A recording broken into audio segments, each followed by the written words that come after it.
Public Safety Commission meeting for January 2024.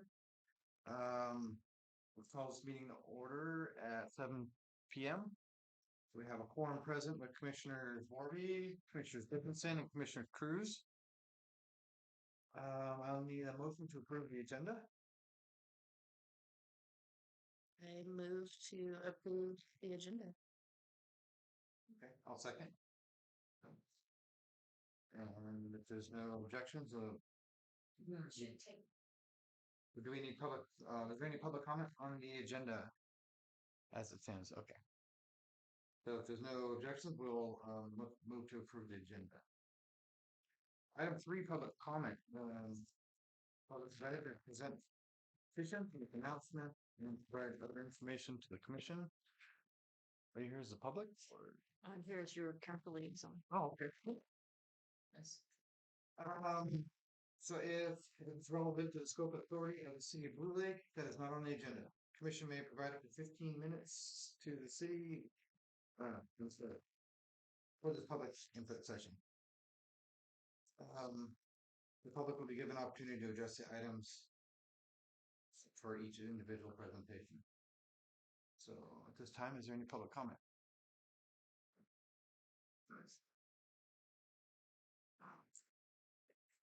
Kent Swatsky, I'm glad you got a quorum. Seems to be difficult these days. I did want to make a few comments on some of the public safety issues.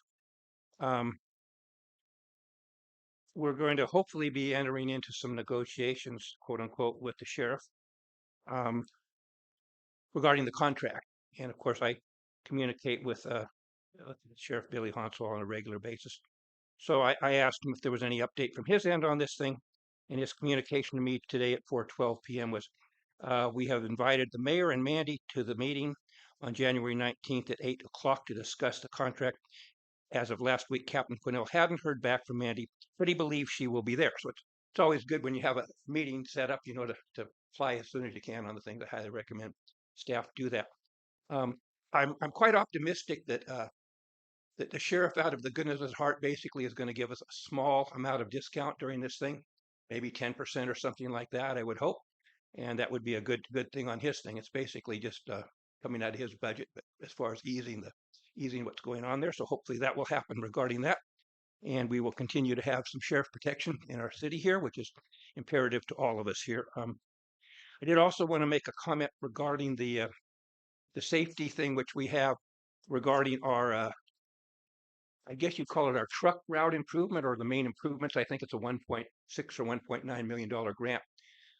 And I spoke with Scott Farley today, and of course he came into the one meeting with the council, and he was willing to go ahead and participate in the process and bring his trucks in. In other words, lay your route out, make sure it's functional, put cones out. If his trucks run over the cones, then you need to redo your route. So he said basically to me that they had a meeting, which is great, and get some concerns. And then, but he hasn't heard back on what changes were being made to address his concern. My understanding is we are have time of the essence on this particular thing.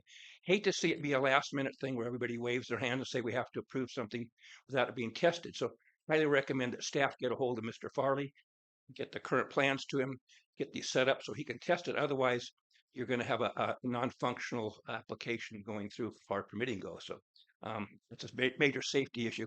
I'm not really happy with the plan in itself. I think on any of these large grants, you should, number one, prioritize, and it should have come to you. Where do you think the plan is most needed? And I feel that the crosswalks by the school, and then the other crossing down by Becky and Ray's down there, is one where people, they don't use the crosswalk. It's a shortest distance. That needs to be done. So I always recommend, if you guys have input on these projects, you say you have money coming, deal with the health safety issues first, and the other things that can be done later on a separate grant would be the way to go on that. So a little bit of my input on some of your safety issues that I was checking on today. So thank you for my opportunity to speak.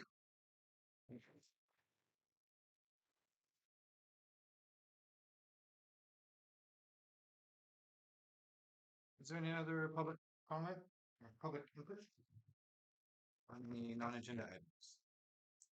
Okay, let's just move right along. Item 4, the resignation of commission officers.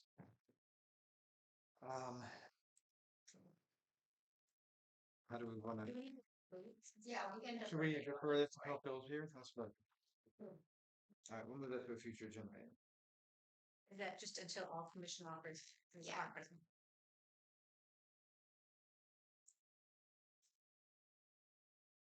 Do we have a full commission at this time?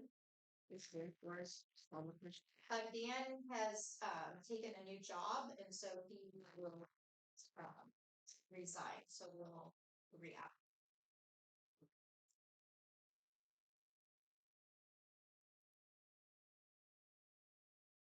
Item number, oh, is there any, I'm sorry, any public comment on the, I don't know what your policy is, but I highly recommend you check and see. Um, Sometimes when something has to happen by a certain date, if it doesn't happen, then you don't have a chair. If you have a problem getting quorums, it may be difficult to get all four of you here at the same time to do that. So I think that you possibly should come to some kind of understanding with staff that you will make some kind of decision at your next meeting, or else. Well, I have no problem. I've seen people on commissions and things. If nobody recognizes there's something need to be changed, they just stays the way it is for even a year and a half. I've seen somebody be on a commission and they were a year and a half out of having to be replaced or redone. So it's just something that, as far as consistency and transferring from one thing to the other, none of you would have a problem with the continuation until the time you meet everybody.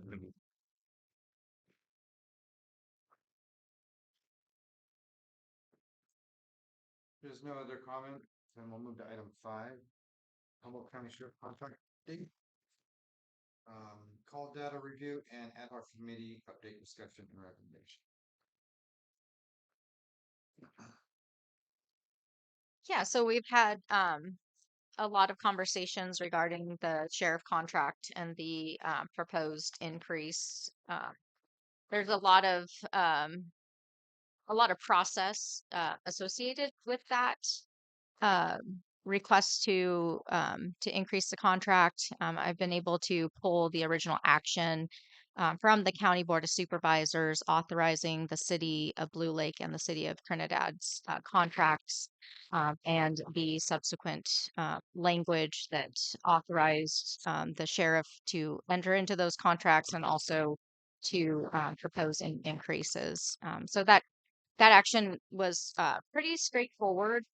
The action allowed the sheriff to enter into a multi-year contract with the city with a total payable amount of about $327,000 for the total, not a single amount. And so the 315 that was proposed by the sheriff is clearly outside of that authorization. So that'll be something that that we're talking with the Board of Supervisors about and county staff and the sheriff. He has proposed a meeting date of January 19th. He's proposing time at 8 o'clock in the morning for 30 minutes. I don't necessarily know if that's enough time, so we're having some internal discussion about moving forward and what those discussions ultimately look like. We did request that our board of supervisors be in attendance. Lisa Michelson, we also asked to meet in partnership with the City of Trinidad, and Steve Madrone would have been part of that conversation as well. The sheriff came back and declined to allow the city to have a supervisor in attendance or the city of so that is still something that we're discussing. And I'll be meeting with our supervisor representative tomorrow with their discussions. What's the reason? He said in the email that the Board of Supervisors does not negotiate the sheriff's contract, and he doesn't feel that the city of Trinidad and the City of Blue Lake are comparable, and so that's going to be bundled together in the discussion, which I think that we are fully, you know, on the same plane of need and scope. We have the contract we have now with the sheriff and the board of supervisors is the exact same contract Trinidad has for the exact same level of service. We're both on the same position. We're surrounded by the county. We have a casino in Rancheria, a neighbor, and we're both have received, although different, we have both received the contract increases outside of those. So, I think that conversation still needs to be addressed. And then I did provide the updated call data that Margaret provided. This I went through. I didn't have time when I first got it. Fail. I highlighted once again all the calls that are outside of Lake, which is obviously the majority. And Stephanie, I've provided that to you. Stephanie's has access to a spreadsheet that allows us to input our call data and to be able to extrapolate, different types of, what our call data, the city of Blue Lake's call data, not the is actually attributable to the city of Blue Lake, and kind of what I think it's really useful when we look at the call types. It allows us to also break it down by areas that may have specific needs or issues that could be addressed in different ways. So that is available. And if anyone has any questions on that, I'd be happy to answer. I took a crack at starting to do that. Mhm. With new podcasts. So some findings I thought were pretty interesting to me. I went through the 1211 to 1229 data just to kind of take a crack at it and see what's interesting to us and what we want to continue to keep track of. I took out the CAD documentation Right. calls, but I left everything else, which gave us a total of 114 calls. 66 were I identified as within Blue Lake proper, and I'll cross-reference them with your version of that. Okay. And then 48 were outside of Blue Lake proper, so the breakdown is 42%, 58%. And then I took it down a little further with the inside Blue Lake proper, which had the highest, which were the top locations. This casino was the top one, 16 calls. Number 622 Blue Lake Boulevard. I thought this was interesting. That's the laundromat. Oh, And so that was kind of interesting information. Number 6 was Hatchery Way. That's a big area, and Yeah. it really doesn't. Some of them were defined, with a cross street, but some just said Hatchery Way, so I Right. just kind of lumped them all together. And then the last 2 were residences, so those are, I think, probably going to rotate. For any given month, they may or may not continue to be on there, or might see other ones too. And so those top 5 comprise 56% of all of the in Blue Lake proper calls. So I just thought that was interesting information. I just distilled that down. And so I wanted to ask, what other information do we want to keep track of? I heard you say type of call. I didn't think about that, but I could do that as well. Anything else that we think is interesting that we want to keep track of on an ongoing basis so we can start to, look at this over time? Yeah, I really think the type of call is really important. That was really interesting for me when we started really breaking this down, to kind of see the types of calls and the frequency. And so I think that's clearly kind of a top priority. And by type of call, do you mean the actual disposition, or are you talking about the type call on I would say probably both.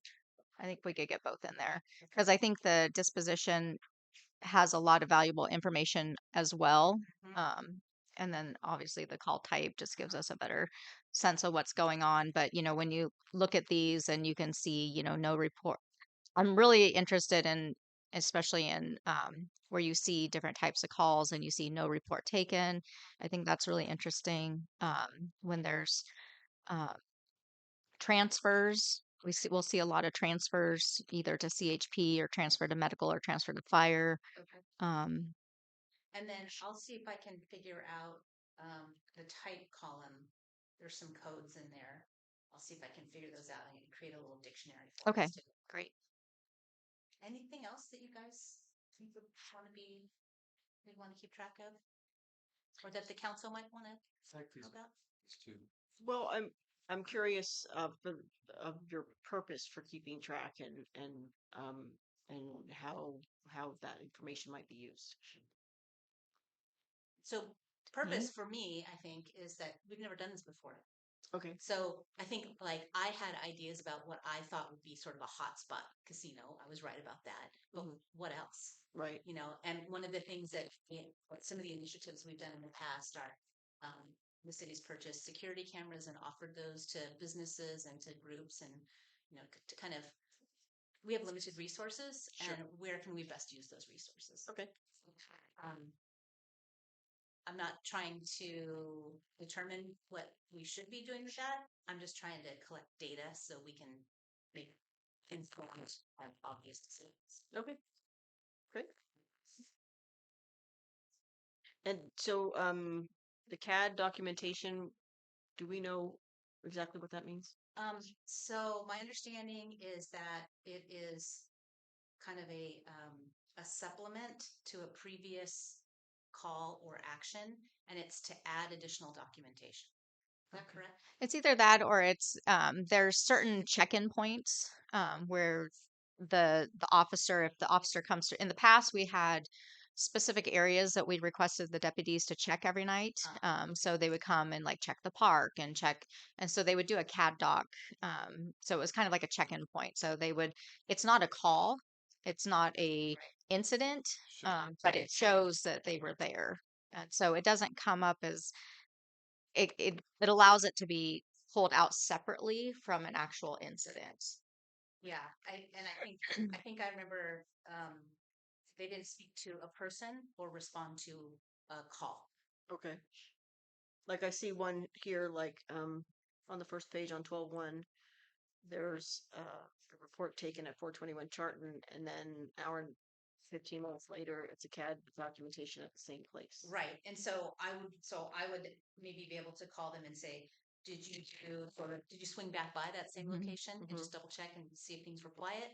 Or are you just adding additional documentation It's to just, the report? Mhm. It's a little unfair. I think it's sort of a catch-all category. Right. Well, that one has a code of follow-up on it. Right. Just you. Right. So I Um, didn't feel like I could really include those as Mhm. actual. Sure. Be cross-referencing it against what's actually in the type column. We lump these two together. Is that really long? Is Hatchery Way Taylor Way? No, No. Okay. Hatchery starts up by like, and then Taylor's across the street. It's all Together. yeah. You'll put the Is that okay? Because I on here that Yeah. on yours if that was Yeah. There's a lot for right. It's some of them are like I looked up some of the addresses. I just googled them because I didn't know some of the state highway addresses. Some are not. Yeah. They're not even you know. So I'm learning as I go here. So hopefully I'll be I able was just to. curious about that. Yeah. So yeah, I'm curious about the Taylor Way Mhm. about for because you know the casino gets a lot of stuff and then Taylor Way's kind of dark and there's some businesses back in there. Right. Right. I was curious about that. I'm thinking if, as I get a little bit further into this and come up with some actual questions that we can ask, maybe we can have our liaison come to a meeting and, you know, ask them to help us understand why they document the way they do. Is it just the easiest at the moment or are there a formal pattern to it that recognize it? And I just have, this gave me a lot of answers, but it also raised questions. Yeah, I think this is really valuable data. I mean, I think it's to have this and be able to really look at what the actual needs are of Blue Lake. Um, it gives us a lot of opportunity to look at creative ways to also address some of our problem areas. I think definitely like lighting, cameras. I still think that a private security is a huge opportunity for Blue Lake, and I think would meet a big part of our need. and would probably go a long ways to prevent the type of calls that we are seeing. So, when you start to really drill down on these, it's like, or kind of those areas of opportunity. So, taking away some of that opportunity, I think is something that could be addressed in creative ways.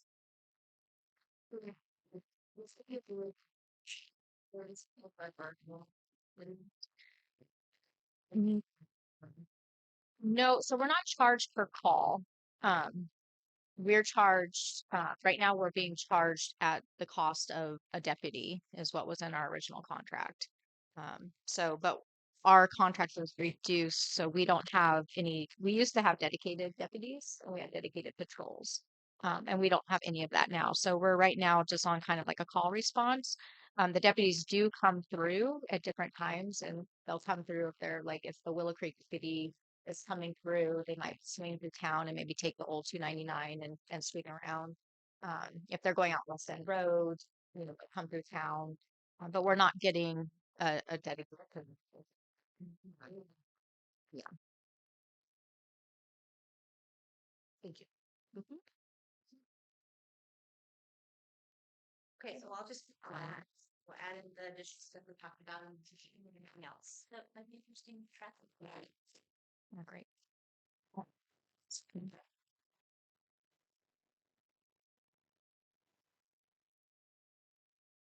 there any public comment on this item? Well, did you guys have an ad hoc committee meeting? No, we did not have an ad hoc committee meeting because after our last council meeting, we decided to wait until the meeting with the sheriff happened and to see if there was any action items after that. Okay.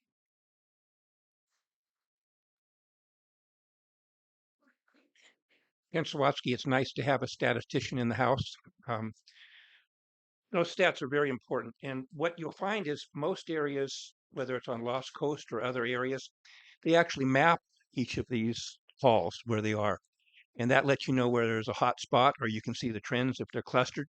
One of the biggest things your stats will give you if you have heated calls to one address, maybe it's just domestic. On the other hand, you might have a drug house there or a neighborhood who has 2 or 3 of those, and it's very important. So law enforcement can go ahead and make sure you get your extra patrols and deal with those situations. So that's why the stats are so very important. And that's why I think you may wish to have it by address if you could. And then also if those addresses are recurring, that's telling you that something possibly is wrong there for further enforcement. In speaking with Eli, who's the city manager of Trinidad, he did not really seem to, in my opinion, have any desire to be bundled with Blue Lake in any way as far as negotiations goes. I think he's willing to handle that on his own as far as what he does with the sheriff there. And so, in my speaking with people in town, I ask, well, where do you think we need law enforcement?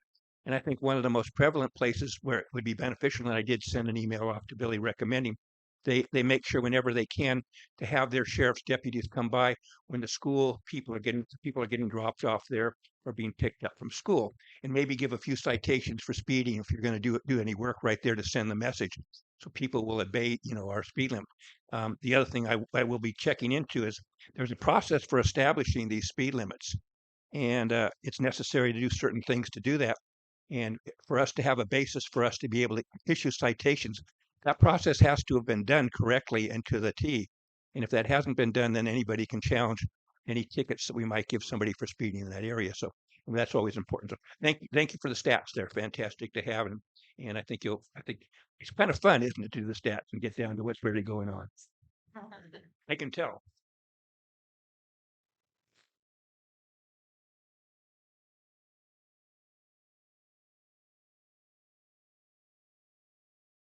Is there any more comment on item 5?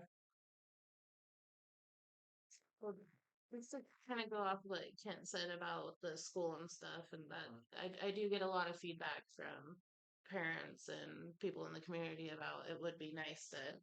We used to have a sheriff sit out there when it was designated for. Maybe see if they can come back for a meeting sometime.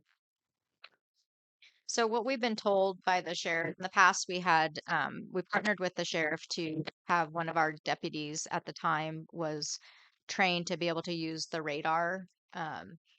And the city actually bought the radar gun for them to be able to use kind of in partnership. And so for a while we did have traffic control.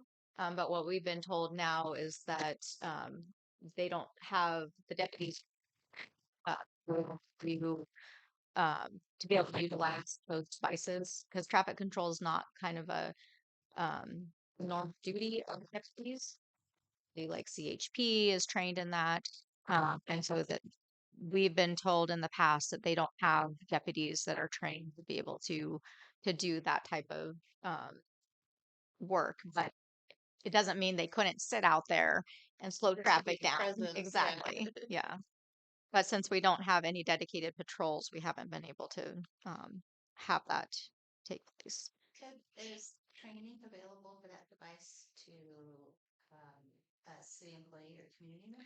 Well, I mean, you basically just have to point at something that tells you how fast they're going, but you Yeah, can't but you can't utilize it for anything at that point for enforcement. I understand. And there's a lot that goes into it. You have to have it calibrated, and it has to be calibrated at a specific facility, like certified facility. Uh, and then there's a training process for the deputies or whatever law enforcement to be able to utilize it. They have to be able to be certified to be able to use it, so that they have to go into court and be able to substantiate, that ticket or enforcement action. Then they have to be able to have that behind them to be able to do that. Even your food cart out there, we still have that. Look like a sheriff's park there, those things are suspected. I had a question about this topic. So I wrote to Captain Quinnell and I asked about traffic enforcement. I said I was thinking about the language in the contract regarding targeted patrols, and if the city identifies particular problem areas and possibly specific times, such as a school zone in the morning, is it possible to have some targeted enforcement in those areas? And his answer to me was that that was certainly possible. And I said, what would be the best approach to this? I was thinking possibly the Public Safety Commission would um, take input from all around um, and identify certain areas to focus on, and then perhaps share that with the department liaison, Sheriff's Department, every month. And he said that would be ideal. So I think, we do have some enforcement capability. Maybe it's not a radar gun, but we can certainly be asking, like at the meeting, we talked about Greenwood, we talked about I Street, so I think there's some places that can certainly be identified and specific enforcement requested. Hello, Hi. Hey, say your names. Jean. Hi, Gene. Hi. I live on Greenwood. I think most of you know that. And I do watch the traffic, and I watch it especially during the school year to see how it's going. And I'd like to see somehow an a discussion open between the school and the safety committee about crossing guards. Um, I'm not quite sure what happened this year or towards the last part of the year, why the school does not have crossing guards. I know Mary Jo passed away. She was the crossing guard person, and that has not been picked up. And I've seen kids running across the crosswalks to get out of the way of cars, and a crossing guard with a sign up that says stop is pretty uh, fundamental.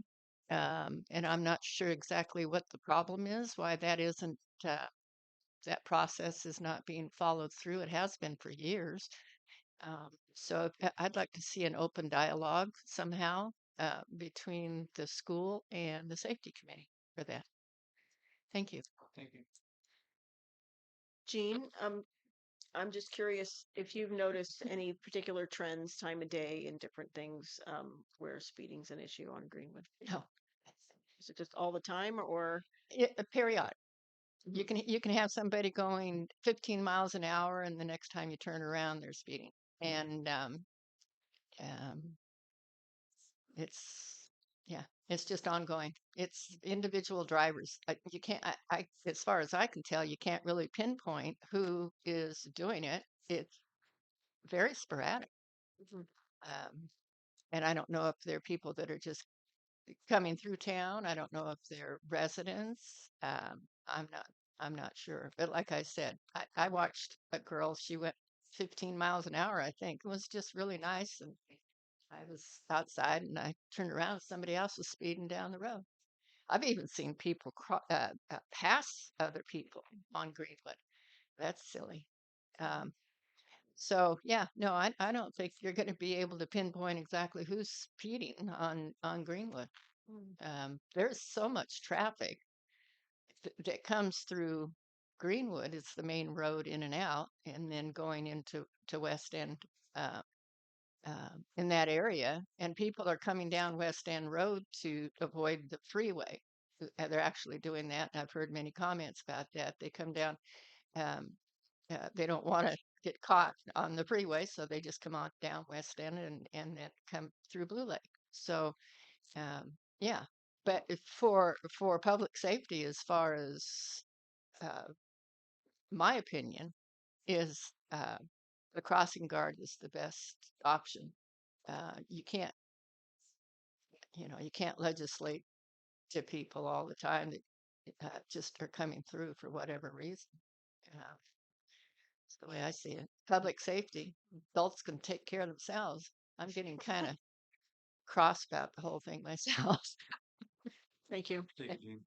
So just so you know, questions aren't answered until all of public comment is done. Then we'll answer questions at that time. We don't just answer as it goes. I wasn't answering. I was asking her a question. Okay, but you gotta wait until all public comment is done. Until all public comment is done, then we answer questions. Thank you.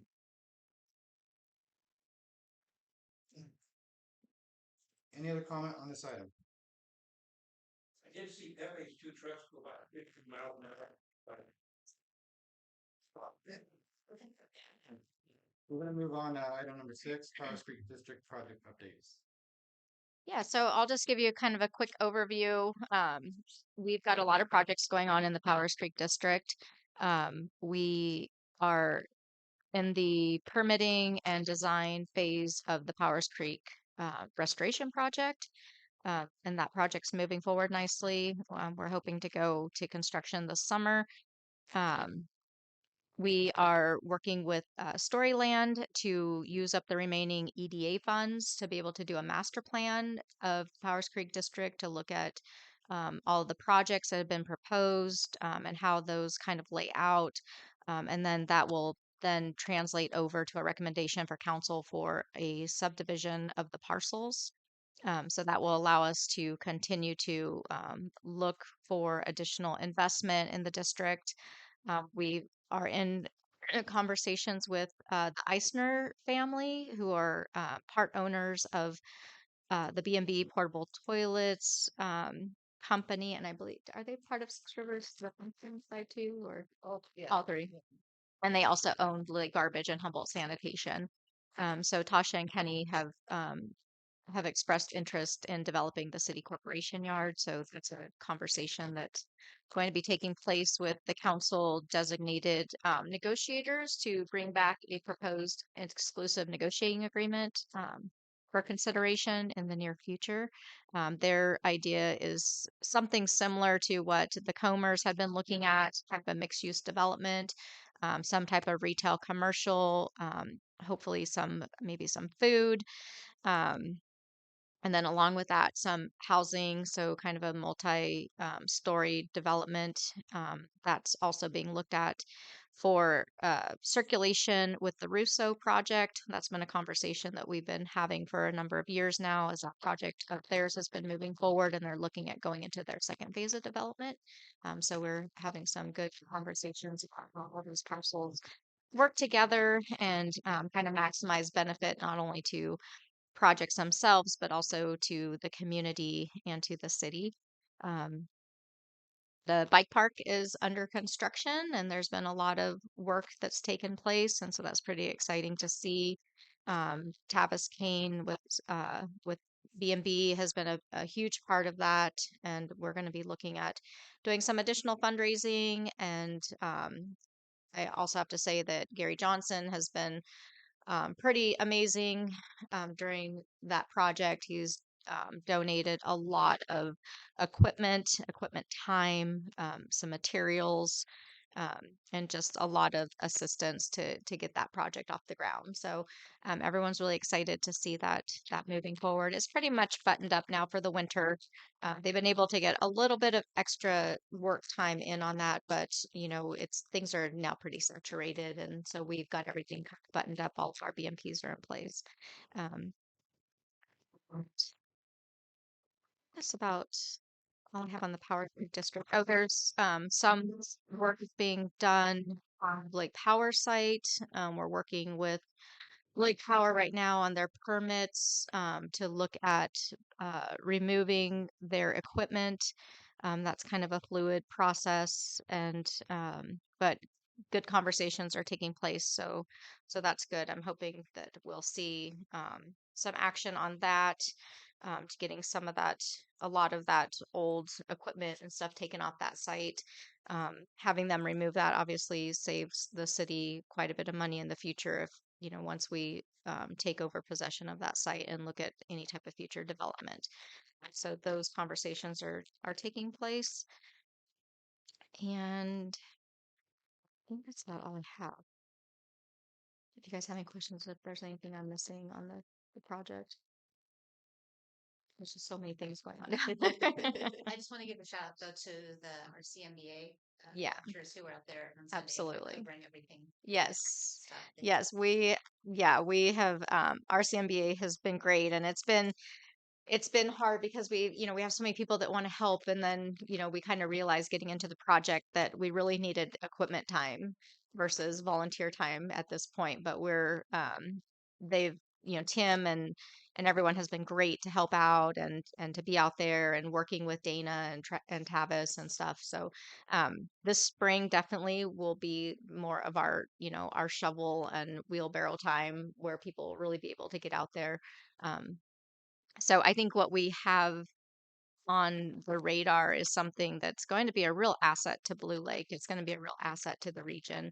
And it's kind of gone beyond, just kind of this like, grassroots bike park, bike track, that we kind of started out thinking about. And really it's coming, the concept is really coming together to be a real destination type of attraction. So I think it's really exciting. I know the kids are super excited about it.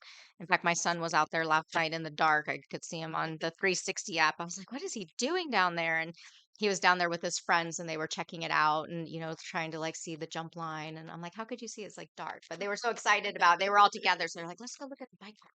So yeah, I think it's a great project. It's pretty exciting to see, and it's great use of that space. That space was, wasn't really developable with, the setback requirements and everything, and access needs. So turning that into that kind of recreation space is it's going to be pretty special for the community. And like I said, I think it's going to be a real regional asset as well. So we're really excited. um Dana, who did he's working there. Mhm. He's a professional track builder. Yeah, apparently Dana has quite the setup on his own property. Yeah. So I'm And he put one up on Tavis's too. Oh so yeah. yeah. Yeah, everyone has been very impressed with, the level of professionalism, so yeah, it's great. It's like I said, it's been kind of one of these projects where it's a feel good project for a lot of people, and there's a lot of ways to help out. And we'll kick off some more fundraising events, so that's always fun as well. And um, yeah, I think it's going to be something that I mean, I'm not going to be using it, but apparently, all levels of riders will be able to use it and take it at their own speed, I guess. So it's pretty exciting. Is there any public comment on the Pryor Street project? It's nice to see volunteerism in Blue Lake. That's a nice thing to see. That's how we many times over historically have accomplished many good things in Blue Lake. Um, I did want to make mention regarding one safety issue, and it was on a set of plans I saw on a couple potential plans, and that basically is either a roundabout or some way of a widening area to turn around as your block going into Pepe's thing down there. Is a one-way road, and I think you may find your city engineer did draw 3 different locations for something of that, but I haven't seen that coming to fruition. My opinion, it should be a condition of any large improvements down there. They should at least be contributing to that as far as off-site improvements down there because it is going to be necessary unless we're able to punch that road through. And I think the tribe is not going to allow that road to go circling through there, is what I've been told by the tribe. So hopefully that will be addressed with you folks at some time as far as a major safety concern. So thank you for the opportunity to speak.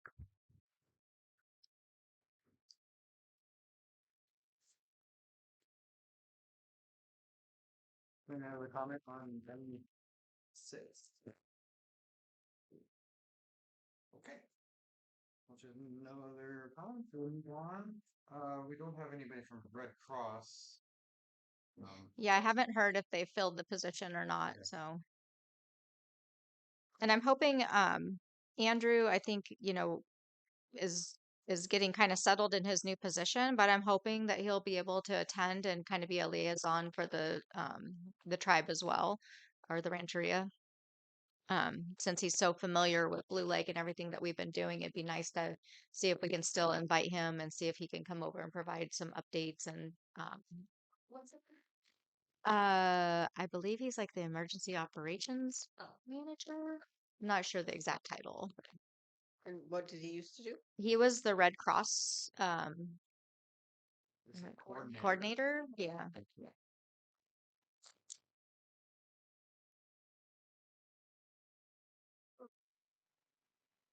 We'll put that on the future agenda item. Sure, go ahead. Even like get here.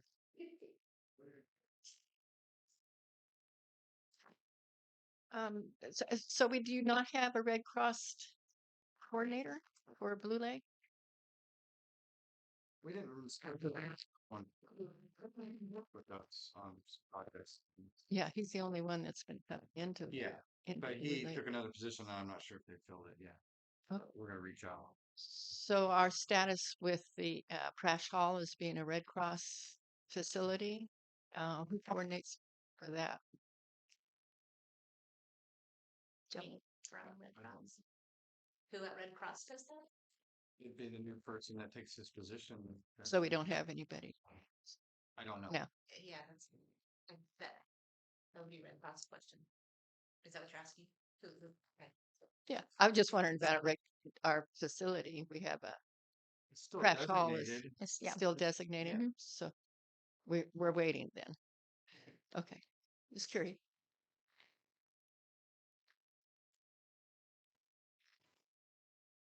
Okay, we'll move on to item 8, agency checking. We don't have a liaison from the sheriff's here. If we'll try to get him, we want to get him to the meeting so we can go over some of the codes. Is that a possibility? I know it's his day off, but Let me come up with some questions. I don't want to waste his time, but maybe if I can sort of wrap my brain around, getting these all sort of in an organized format, I can just. Yeah, and I can get you in contact too with Margaret. She's the one who puts together the reports. And it might also be on Citizen Rims. All the codes, those might be available on that. Okay. I'm not positive, but it might be. But Margaret pulls together the reports from that, so she might be the easiest one to talk to too. we don't have anybody from the fire department tonight. So if there's no questions on agency check-ins, then we can move on. Item 9. Report from liaison and staff. Go first. Do you have anything to report? No, nothing.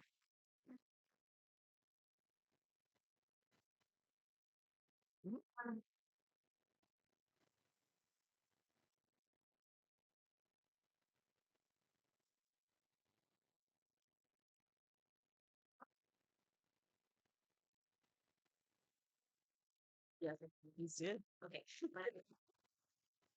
The council approved the leash law. And we should be seeing a draft of that leash law very soon. We trying to the municipal code. It has to go through a particular process, so the attorney is going to draft it. 2 public readings.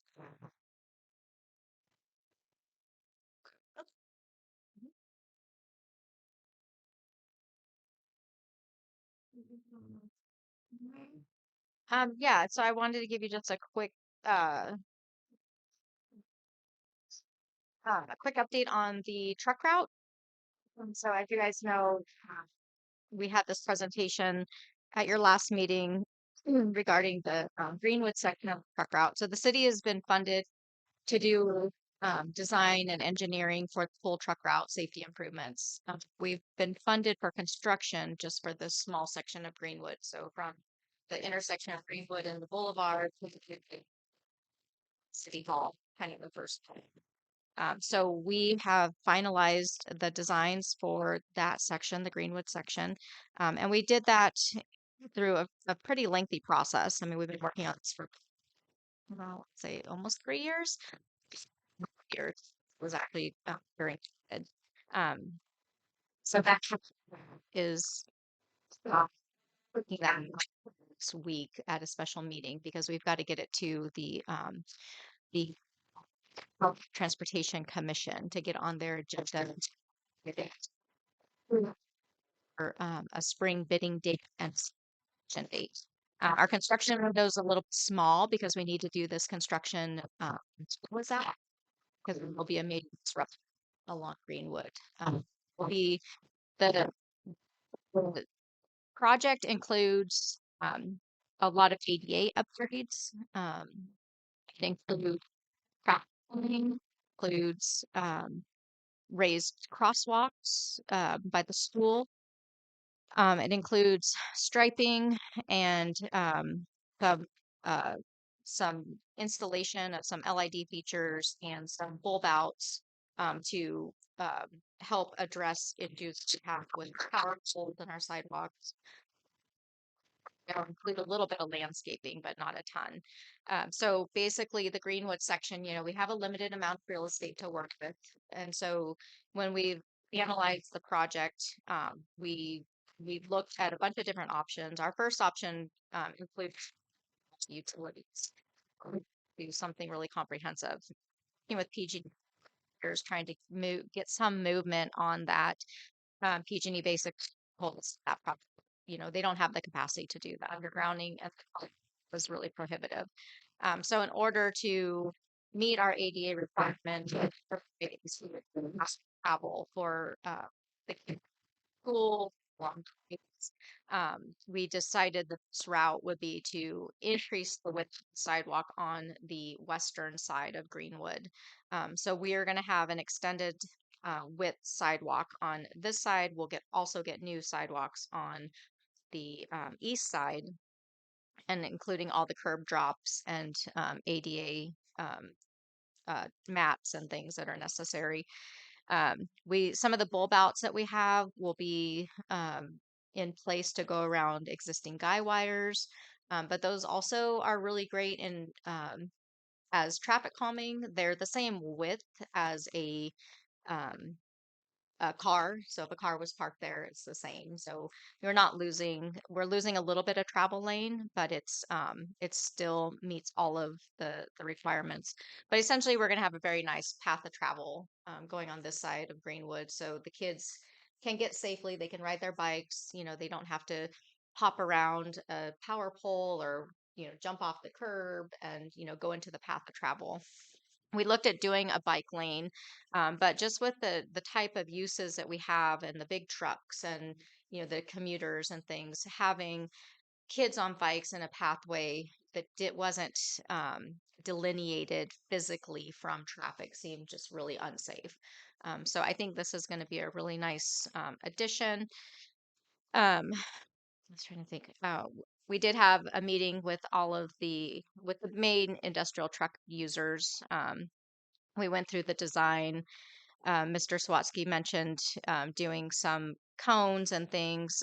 That is something that will be happening, but that's going to be happening down past City Hall.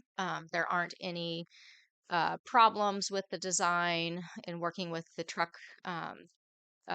trucking companies coming in. We have all their turn radiuses. We have all of the information on the types and sizes and lengths and widths of trucks. So that's all been coordinated. We did move some features on Greenwood after that meeting, after going through that and really doing a deep dive with those representatives. So we feel we've got a pretty good handle on this section. We will be doing some pop-ups on the rest of the section to kind of look at what makes sense. And so you'll see that. We probably won't do that this winter, but that'll be something that we'll do in the spring. That section of past City Hall isn't funded for construction yet, so we have a lot of time to kind of work through those issues.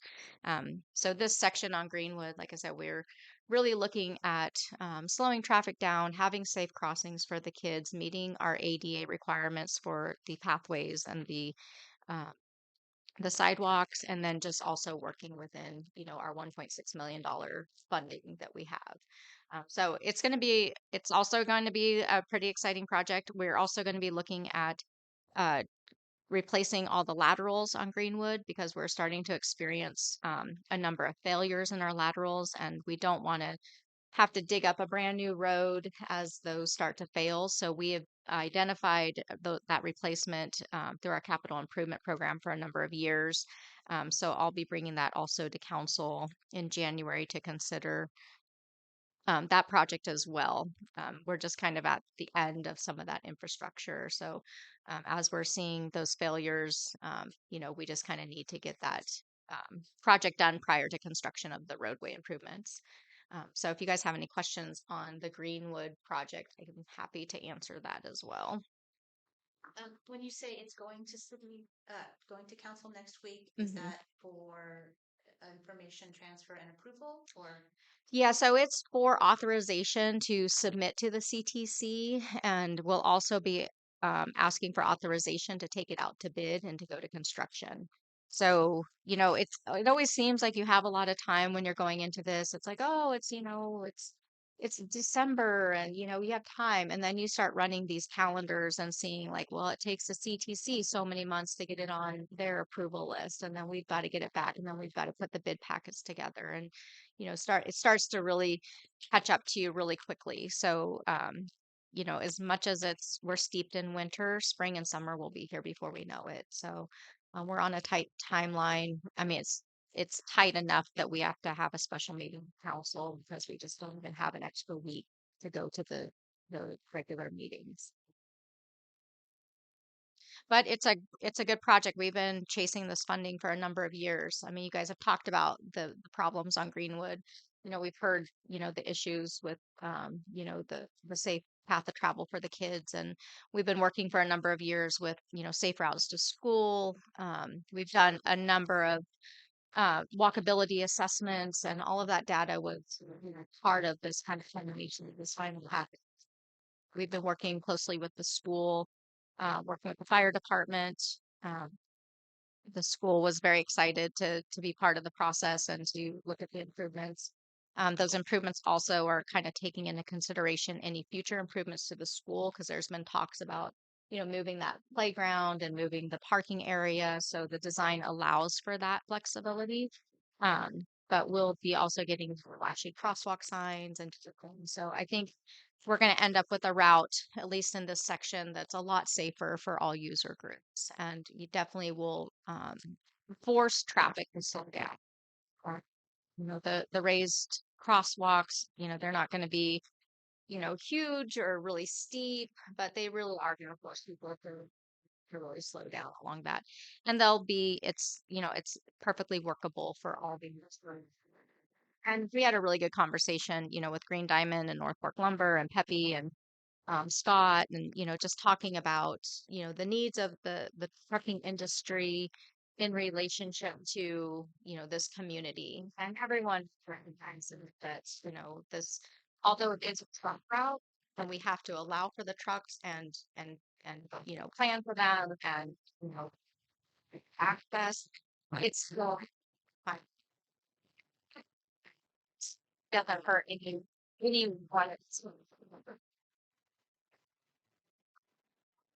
That consensus. Their support and recognition. A question about the 15-mile-an-hour speed limit, because it was mentioned to me by somebody who should know that it was not legal. So I'm wondering if you can explain. It's a school zone, so all school zones are automatic 15 miles an hour. But isn't that only when children are present? I don't know the answer to that. I'll have to look it up. Yeah, because the person that told me is an engineer for Caltrans. So and she said that's Well, what is that? yeah, I don't know. But I know it's we were authorized legally to be able to install the signage because it's a school zone. And so we did have that from Caltrans.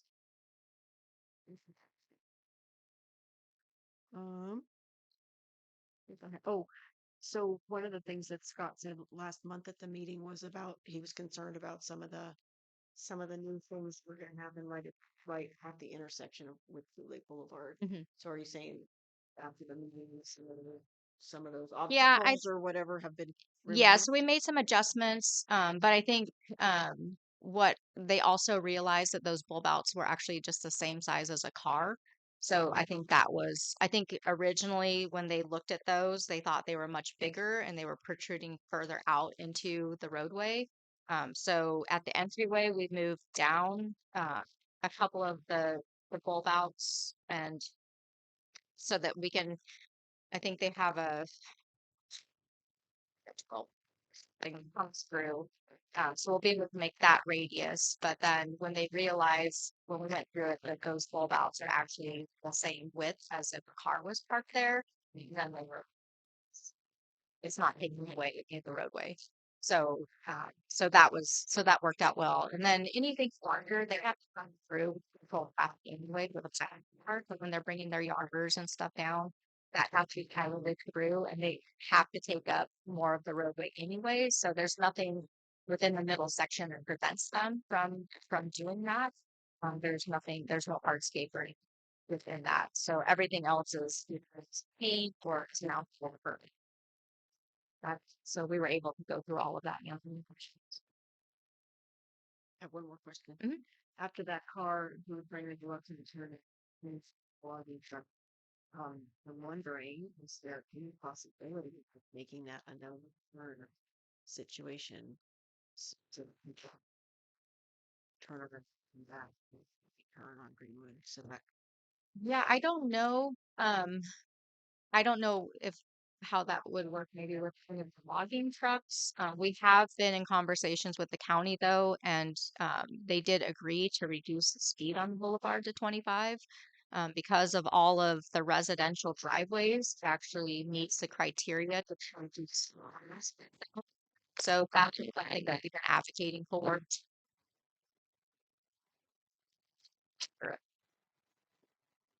So I did the other day because I responded to that fire afterwards. I gave step in with this Ms. Really nice. And like, can you, get some movement, get the speed limit pulled down? And so he said that they were working on that. Maybe the spring we'll have that. I think that'll be helpful. But ultimately, right? we can advocate, and haven't been really very common. Is it Or director of public works. Walk that through out west and just really seeing the impacts and how fast he's well aware of it. It's just got a lot of, I mean, there's kind of strict. So I'm hoping that these three units It's fine. That's probably a large request. And I'm not really sure what. Yeah. No, they reduce. We did propose the possibility of ground section Green Boulevard, but there's a huge branches and we just couldn't quite figure out a way to get enough property there to be able to do that. Out. So that way there's just not property.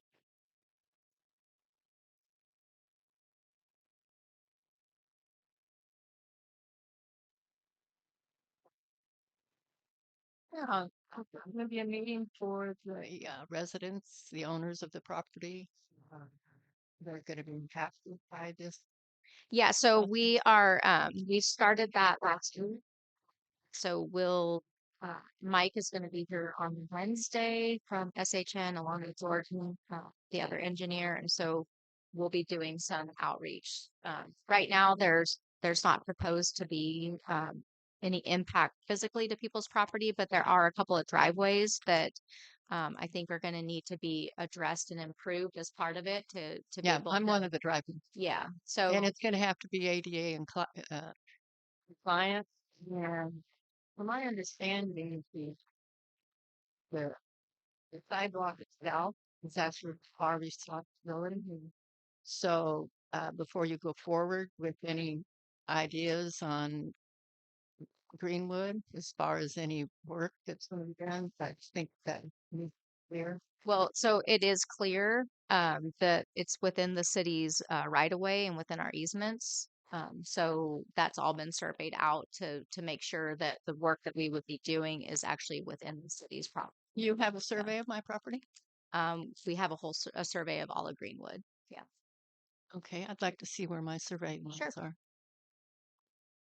And you could call me and let me know when you can do that. I sure can. If everything was approved, it could gradually work in the summer. Yeah, Is that's that the goal? that's the goal. Yeah, our goal is to bid in the spring and then go to construction this summer. Yeah. Yeah, I know it was a quick yes. Good one.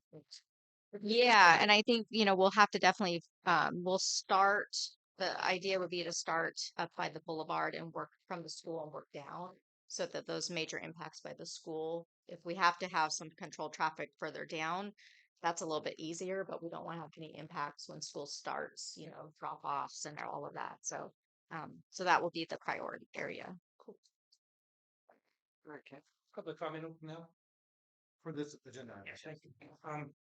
I did have a question. You said that the laterals were to be replaced.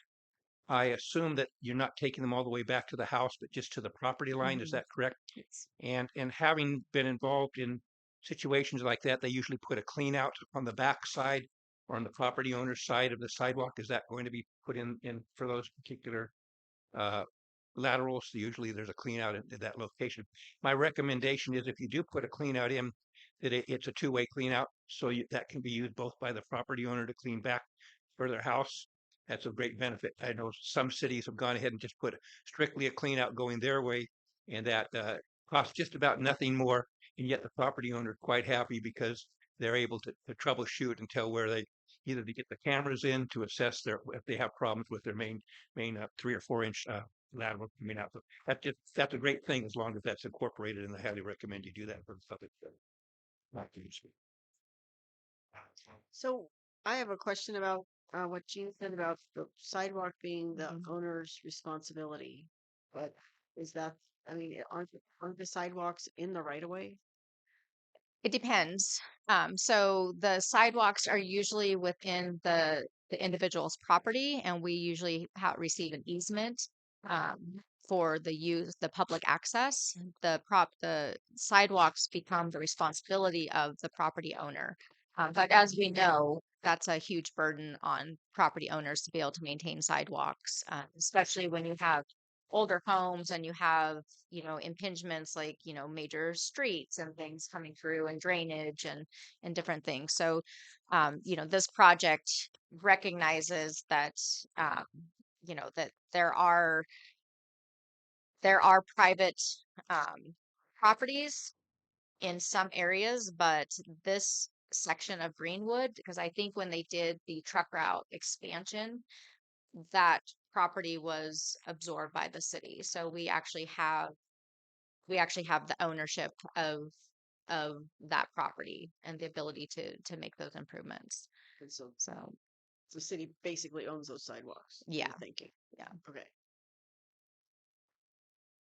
yeah, which I mean, getting these sidewalks replaced for, you know, in front of someone's property is, you know, a huge benefit. You know, right now, a lot of those sidewalks are failing. I know like the one up by the Fountain House has completely sunk and there's drainage issues and things. So, you know, improvements like that, you know, usually are beyond the capacity of a private property owner to take on and stuff. So having them as part of a complete streets type project is really beneficial.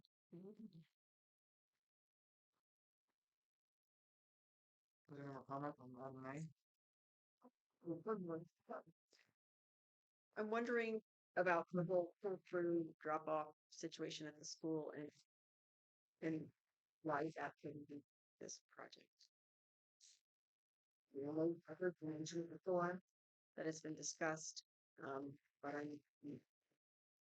why something like that couldn't be a part of this project.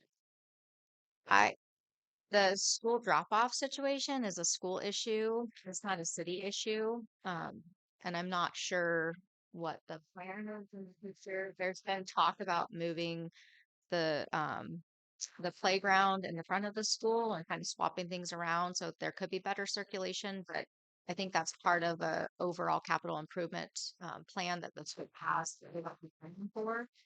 So, but as far as I know, in the past, we would drive down and drop the kids at the gym and swing back out.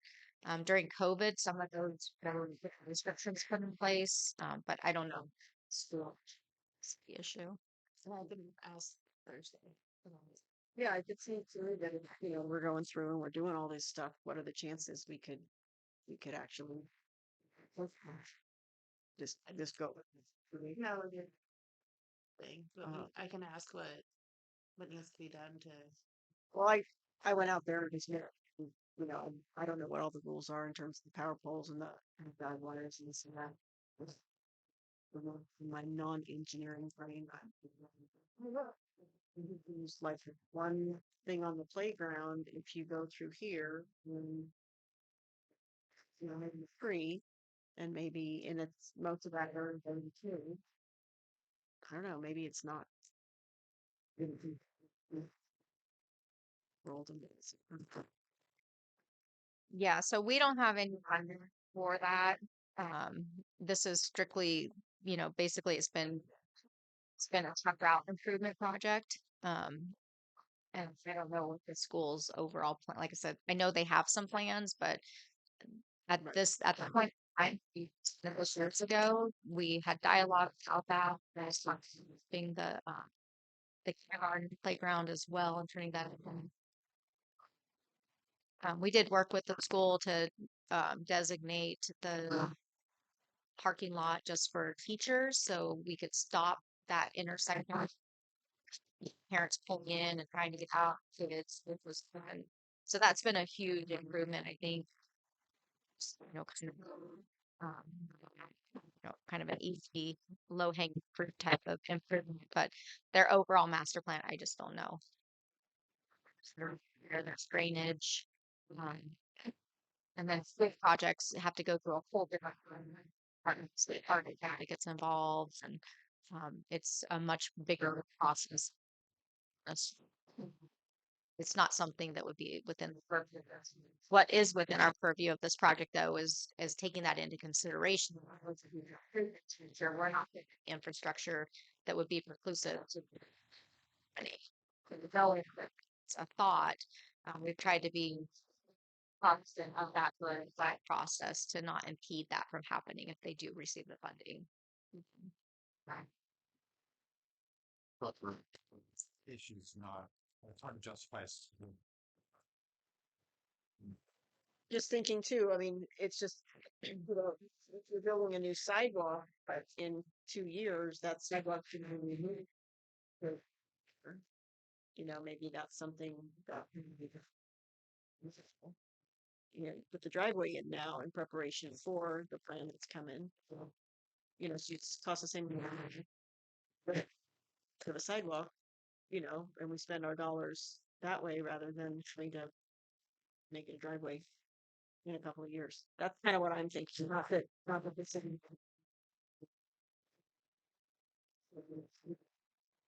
Yeah, I think probably at this point you're not and have a plan. I mean, they have concepts.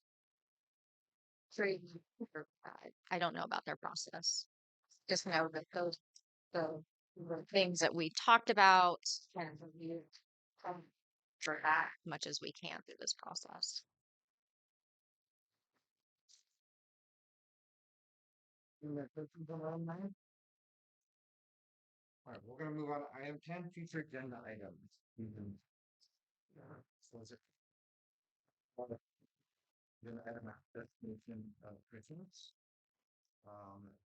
Update from the ad hoc committee on the sheriff contract. And then possibly an update from Red Cross. I wanted to add two things also. The idea of the stop sign. No. Yeah. So if you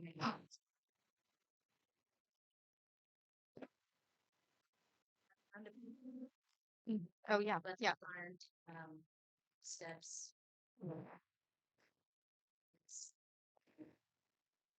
I was thinking if we could develop, if we're gonna, we could develop a more formal direction. Very polarized. All that. Yeah.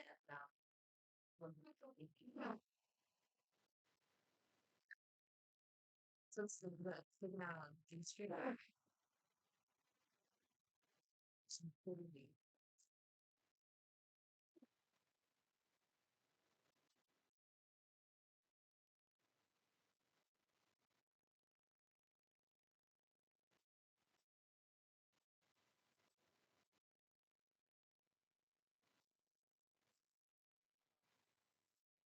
Regarding the I Street stop sign there, um, I don't think it takes any action or recommendation by you, but I think that probably can be removed. The one that's there, it's deteriorating and It's gone. it's Been gone. gone. Just happened It's gone for what? Been gone for a while. A week, 2 weeks, maybe weeks. 1 week. Okay, thank you. I appreciate that being gone. I did recommend earlier in the meeting, your staff said that they had taken a look at the sheriff's agreement and made a determination regarding the sheriff not being able to increase the thing. I highly recommend that you, for your information, have a legal determination from your counsel as far as that goes. If you're going to be making any input or decision based upon what's been relayed to you by your staff today, it should be coming from the legal expert. You don't want to be saying something that you wouldn't have standing on should it end up having to be determined through some other process. So I highly recommend that come forward at that time so you can make an informed decision and not an erroneous one. Thank you for the opportunity to speak. Any other future agenda items or announcements? Okay. All right, well, if there's no other announcements, no. We adjourn. Sure, thank you.